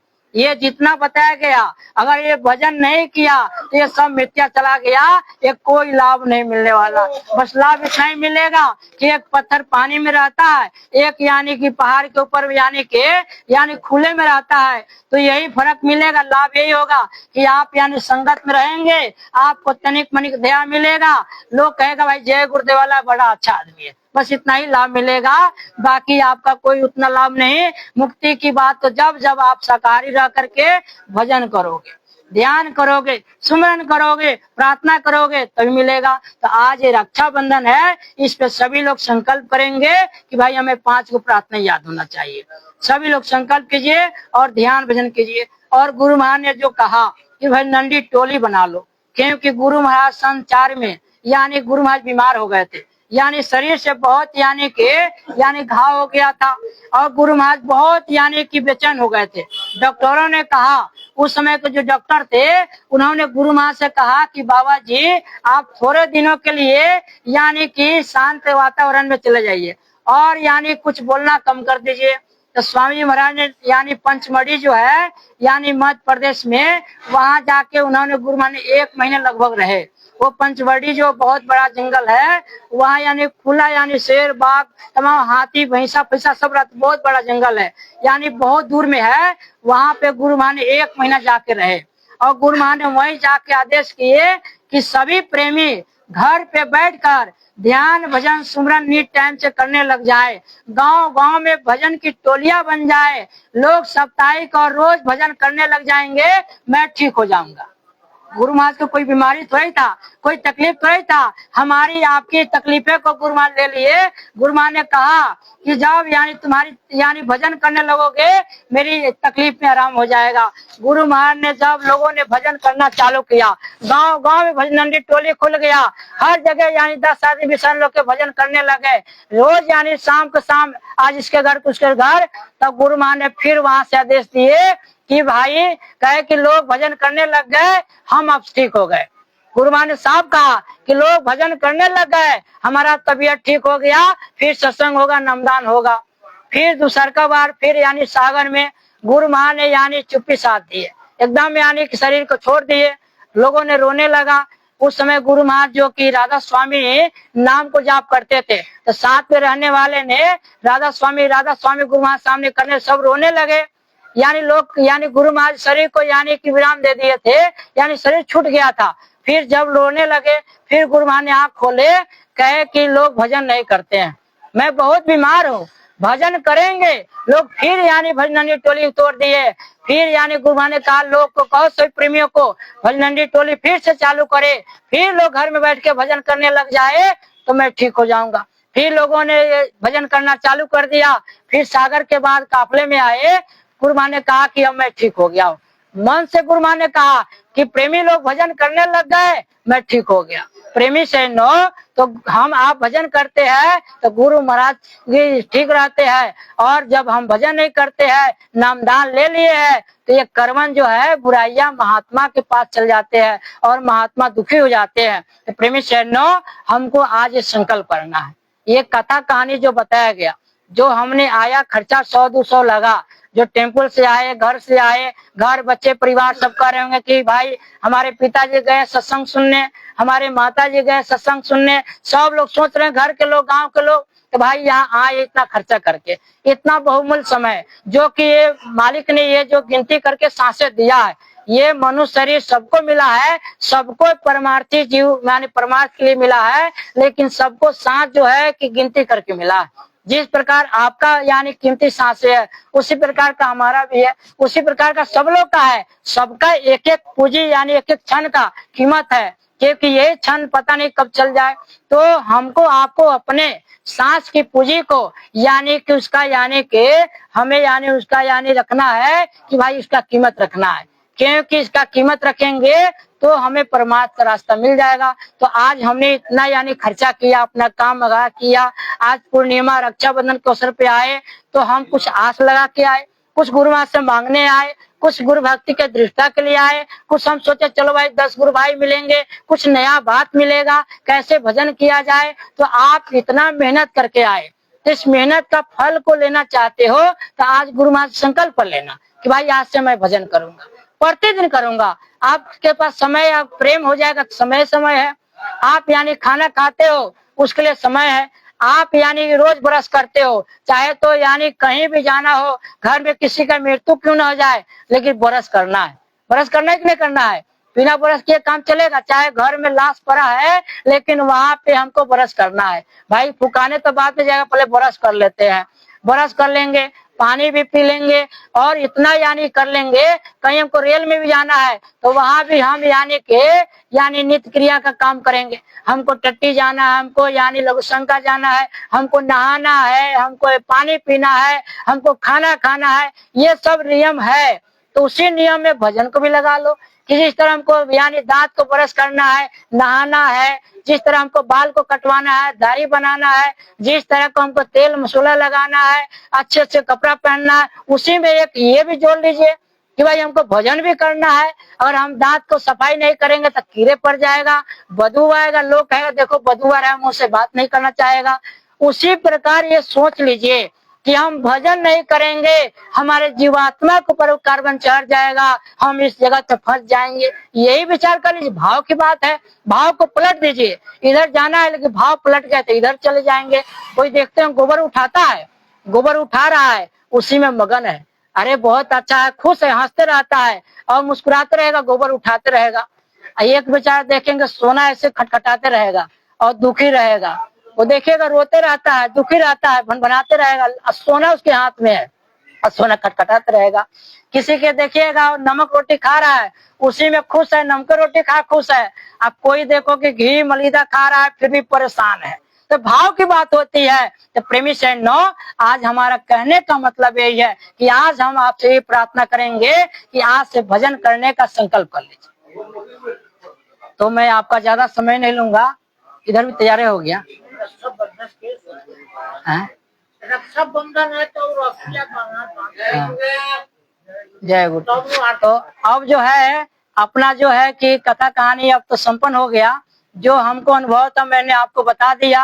और जो आपको अच्छा लगेगा ले लीजिएगा, क्योंकि मैं पढ़ा लिखा उतना नहीं हूँ, न कोई ज्ञानी हूँ, न कोई वक्ता हूँ। मैं एक गुरु महाराज की दिशा निर्देशा में, एक उनकी मौज में, अपने गुरु भक्ति दृष्टा के लिए हम आपके सेवा के बीच में चलते रहते हैं। और आपको सेवा में जो भी समझ आए मैंने आपको बता दिया। तो आप त्रुटि हो गई, कोई बोलने में यानी चूक हो गया होगा, उसको अपना एक छोटा भाई गुरु भाई समझ के क्षमा कीजिएगा। जय गुरुदेव, जय गुरुदेव। एक बार सभी लोग उस मालिक को याद करेंगे। जय गुरुदेव, जय गुरुदेव। जय गुरुदेव नाम किसका, प्रभु का पावन नाम। जय गुरुदेव। अब जो है कि ये कार्यक्रम संपन्न हो गया है। अब जो है राखी बंधन जो बड़े देर से इंतजार कर रहे हैं, तो अब रक्षा सूत्र बनाएगा और सभी लोग जैसे कि भाई साहब अभी बताएंगे उस तरह आप लोग जैसा दिशा निर्देशा होगा संगत से उस तरह आप लोग को उसी साथ में कीजिएगा। उठ बैठ मत कीजिएगा, क्योंकि कथा कहानी हनुमान जी की कथा में लोग हनुमान जी की कथा से बैठे रहते हैं, श्रोता उठ के भाग जाता है। तो भाई ये संत मत है, यहाँ आदेश निर्देश का पालन करेंगे दया मिल जाएगा। तो खीर पूरी सबको मिलेगा, लेकिन जो महाप्रसाद है जो सूत्र है वो मालिक के दया का सूत्र है, वो पहले बांध लीजिए और सब लोग यानी प्रेम से यानी ये सीख लीजिए कि आप एक एक करके आप आके मालिक को यानी प्रणाम कीजिए। जल्दीबाजी किस बात, जब 3 घंटा चले गए तो 10 मिनट में क्या दिक्कत है। अब कोई आके प्रणाम कर ही रहा है, वो कह रहा है हे गुरु महाराज मेरा बेटा की तबीयत ठीक हो जाए, जब तक उसको धक्का मार दिया। अब वो बेटा की तबीयत ठीक करने की जगह वो कहेगा बेटा की तबीयत खराब कर दीजिए, अब उसको यह नुकसान हो जाता है। अब क्या धक्का मुक्की करते हैं। तो एक तरफ संत मत में एक आदमी प्रणाम कर रहा है, उसको प्रणाम कर लेने दीजिए, फिर आएगा आप प्रणाम कर लीजिए, अपना अपना यानी समय मालिक के सामने दीजिए। क्योंकि हम मथुरा जाते हैं तो महाराज जी का दर्शन करने जाते हैं क्या करके, वहां भी आराम से करते हैं। मंदिर जाते हैं वहां देखिए लाइन से सब जाते हैं, कोई धक्कम का होता है, सब नियम बना दिया जाता है। तो नियम से जो चलते हैं ना तो दया मिल जाता है। समाज गांव को लोग देखता है कहेगा भाई जय गुरुदेव वाला बड़ा नियम से चलता है। लेकिन उसी तरह हनुमान जी का कथा खत्म, लोग टूट पड़ा और सब ऐसा लगा गुरु महाराज को घेर लिए, तो अच्छा नहीं लगता है। तो हमें आपको एक नियम सीखना पड़ेगा। ये यानी जय गुरुदेव ये समझिए स्कूल है, हमें आपको एक विद्यार्थी के रूप में हमें आपको देखना है कि भाई हम विद्यार्थी है, गुरु महाराज यहाँ बैठे हुए हैं, गुरु महाराज के पास जाना है और अपनी बात गुरु महाराज से कहना है। और ये भी बहुत लोग चुप कर जाते हैं कि भाई गुरु महाराज का फोटो है, जो कहेंगे फोटो उनको दोष लग जाता है। ये फोटो नहीं है, जो फोटो मान लिया वो यानी उसको फिर उसके सामने गुरु महाराज सामने गुरु महाराज यहाँ बैठे हैं लेकिन उनका आदर नहीं करते हैं। तो गुरु महाराज को यानी समझिए शब्द रूप में यहाँ विराजमान है और यहाँ विराजमान है। गुरु महाराज हमारे ऊपर दया कर रहे हैं और हमको आपके यहाँ दया लेना है। तो मैं ज्यादा समय नहीं, जय गुरुदेव। अब कैसे करना है, हो गया। रक्षा सूत्र के लिए सबको बताया। हाँ अच्छा सूत्र के लिए पुरुष पुरुष बाकी या महिला महिला के पास। एक आदमी बांध नहीं देंगे, आप खड़े जी नहीं लन, पिछली बार तो बांधे था आप ही, कुर्सियाँ का हो गया, मैं बैठ ना जाओगे। पंडित जी तो बांध दिया। एक जो है कि माता जी आ जाएंगे उधर बैठ के माता जी बांधने का बगल, हाँ बगल हाँ बांध लेगा ऐसे कहाँ है? देने का तो बांध हाँ हाँ तो बांध दो, एलम रलक है ने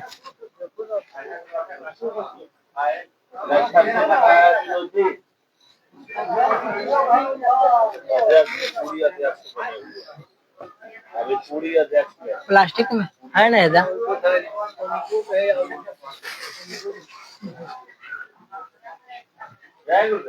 लो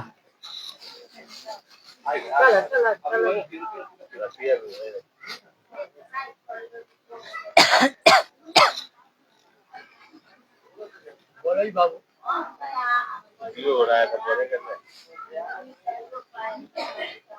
सब लाइव चल रहा है हैं?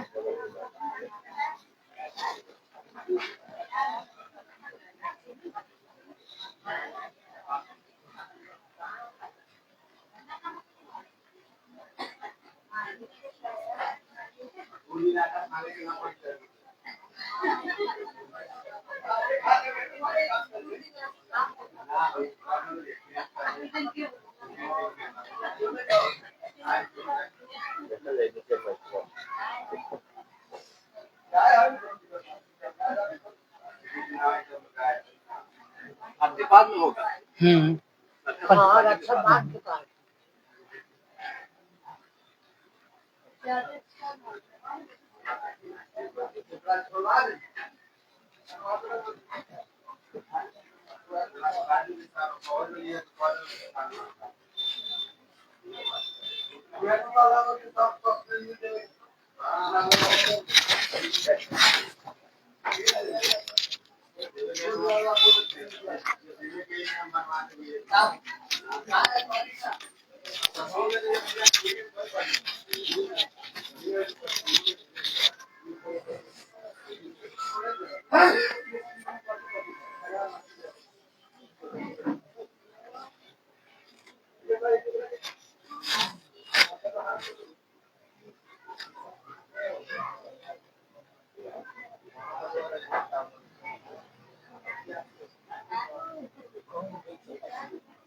जितना ड्राइवर दूरी पड़ती है उसमें ले लेगा आदमी। बहुत परिवार है।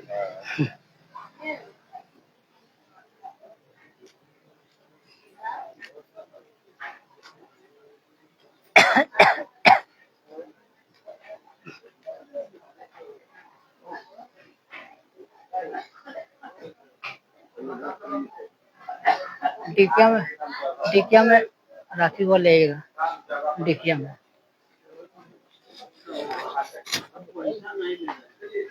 हाँ, जो है सेवा है इसका, जो है रक्षा सूत्र है, जो है मथुरा से आया है। इसका जो है सेवा लगता है, जो मन इच्छा हो 10, 20, 50 इसका सेवा जो है आप लोग मालिक के नाम दीजिएगा सेवा, बहन के दीजिएगा मालिक के नाम। जो है मालिक का सेवा जो है वहाँ जाता है। हिम्मत ताकिए। ये हमारे अनिल जी हैं जो कि मोती प्रखंड के अध्यक्ष प्राण डॉक्टर साहब है।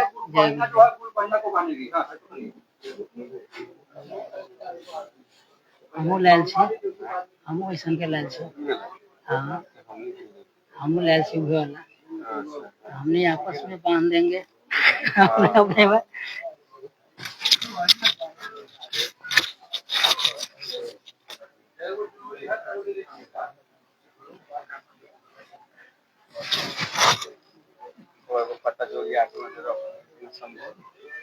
पूरा पत्ते रख दिए हैं। तो पहले हम अपने को बांध दे तो हमारा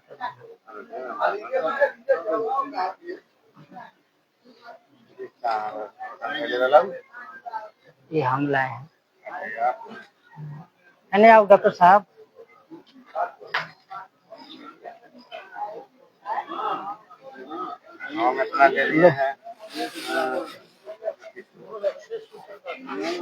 हाँ, लाओ पहले अपने को बांध दो। आओ इन्हें आओ।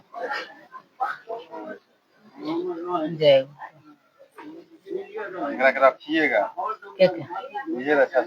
बहुत है ना, इनको कह रहे हैं। हाँ, रात में हाला होती कि जो पहले ही तो मर जाए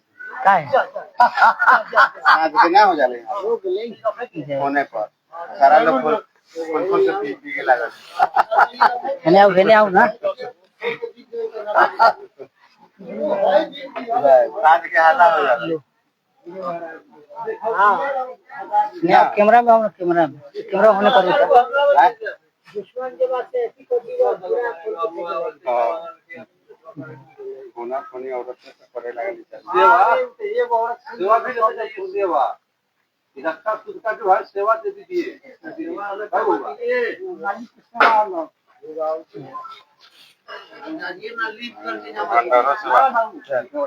लो अरे जो इच्छा हो मालिक का सेवा। गुलाब बांध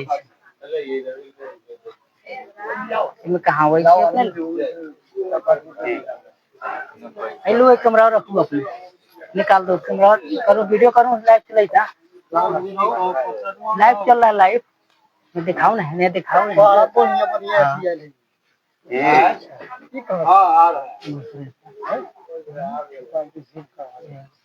अवै तक ना देखो, बैक करना लो अपने, कम से कम कैमरा मैन बनो ना। पीछे से देखो ये मैं सही से आवे के चाहिए। हो गया अपने के तुम्हें आवे के चाहिए। भाई जी बांध रहे हैं ना, भाई जी को इधर कीजिएगा तब ना इधर अपने अपने कैमरा मैन करो था। लाइव चला था पूरा।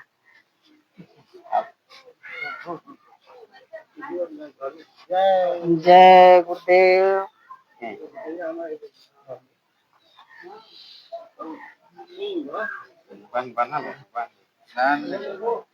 आओ आओ इन्हें आओ ना अपने, ये अपने गुलाब निकल जा रहा है। हाँ? अपने गुलाब निकल जाता सीताराम जी पकड़े कोई डिजाइन करने आ गया।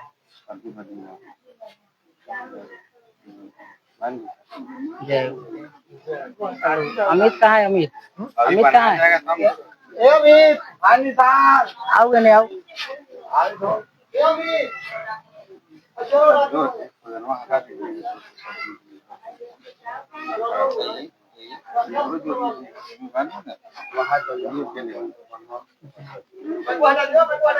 मैं कहाँ हटा दूँ?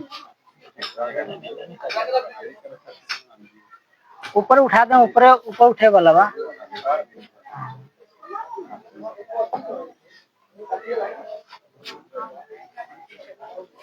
आओ ना आओ आओ तो आए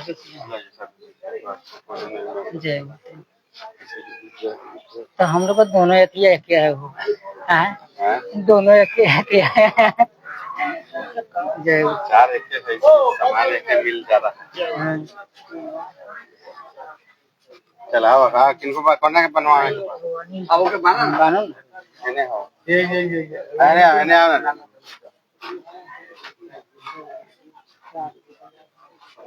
बुलाओ अमित के बुलाओ। अमित यहाँ तो वो लिखने दीजिए ना, घुमा रहे हिला रहे हैं तो वो लिख रहा है, वो हो रहा है। चलो आओ तब तो हिला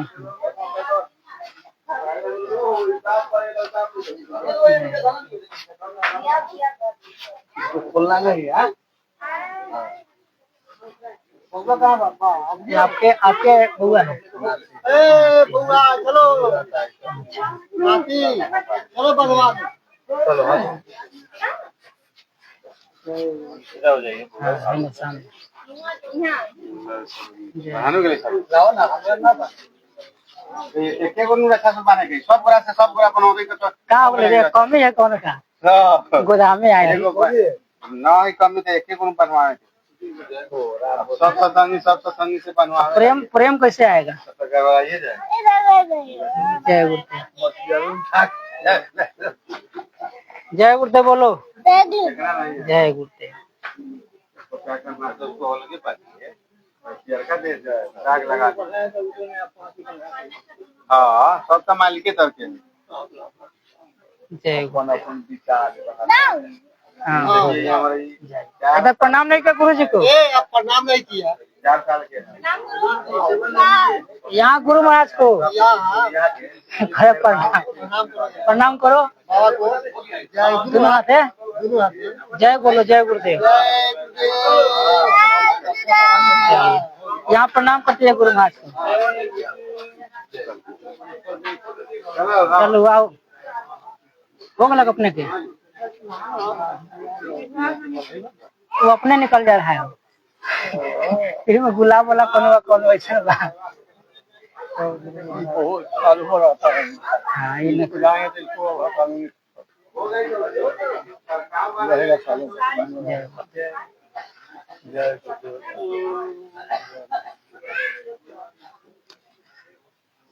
जय हिनता को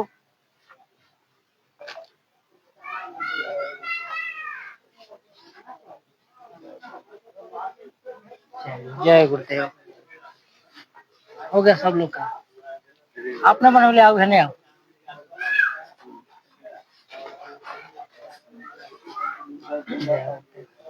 हाँ जय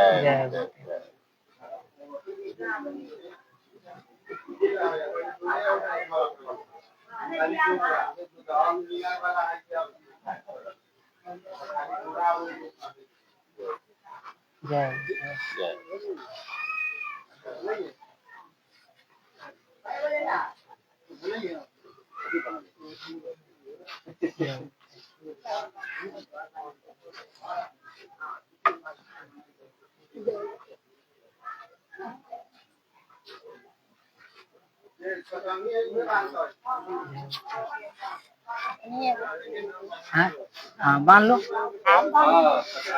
बनवा लीजिए ना। आप बनवाइए। हमको पानी है। हाँ हाँ।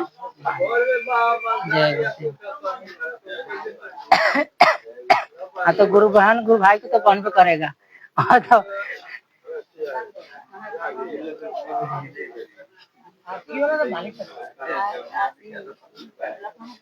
वो तो दिन वो हमरा आ गया हो यार कोनो गुरु भाई प्रणाम करो। जय गुरुदेव। आओ अपना बना लो। जय गुरुदेव। लो।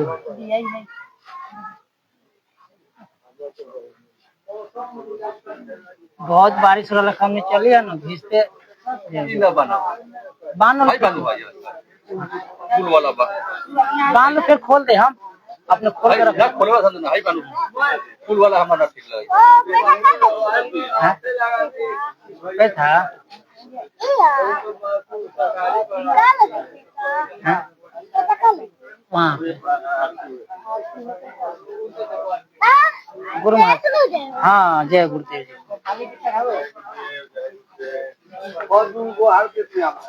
हिला राखी बांधना तो हमने कहता।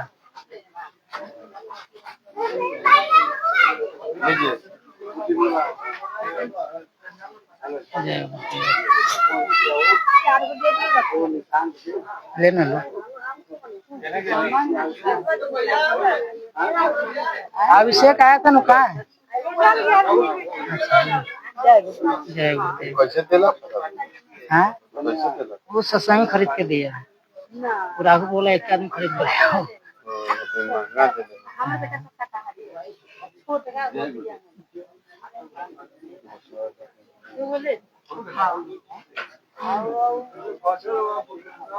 ना खाए वाला के ना बन ये बोले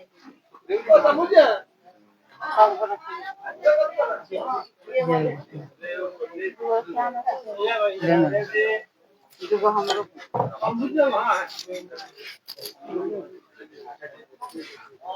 ले लो ले लो। हाँ महंगा लगता काय को चाहिए लो। खाओ रो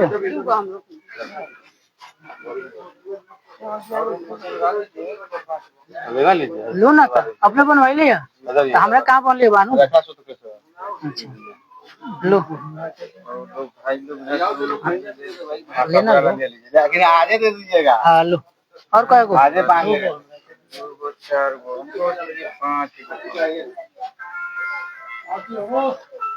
आरती हो।